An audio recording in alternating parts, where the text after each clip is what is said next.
దేవద్రవ్యాలు దొరకనీయకుండా చేసేట. ఒకసారి ఊహించుకోవాలండి. దేవద్రవ్యాలు అంటే పువ్వుల దుకాణాలు, కొబ్బరికాయలు, ఒకటేమిటి దేవద్రవ్యాలకు చాలా చాలా పసుపు, కుంకాలు, చందనాలు. అందుకో మహానుభావుడు అన్నాడు, హిందూ దేవాలయాల వల్ల ఆర్థికంగా భారతదేశానికి ఎంత పుష్టి వస్తుందో ఒక్కసారి పరిశీలించడం లెక్కగట్టి చూపించారండి.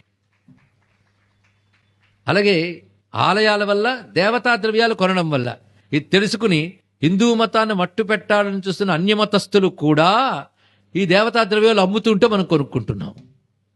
వాళ్ళు ఎలా చేస్తారంటే వాళ్ళ పద్ధతి ప్రకారంగా వాటి మీద ఉమ్మి వేసి కూడా అమ్ముతారు. మనం సిగ్గు లేకుండా తెచ్చుకుంటుంటాం.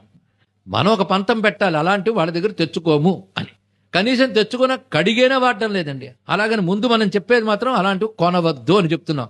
పైగా చిత్రం ఏంటంటే వీటి వల్ల వాళ్ళు బ్రతుకుతూ ఈ ధర్మాన్ని దెబ్బతీయడానికి ఎప్పుడూ పరాయి దేశంలో ఉన్న ఆతంకవాదులకి సహకరిస్తూ ఉంటారు. ఇది ఎక్కడున్నా ఇదే జరుగుతుంది. మొత్తం ఆసేతు సీతాచలం అనేక క్షేత్రాల్లో కూడా ఇదే బాధాకరమైన అంశం. హిందూ యాత్రికులు, హిందూ భక్తులు లేకపోతే వాళ్ళ పూట గడవదు.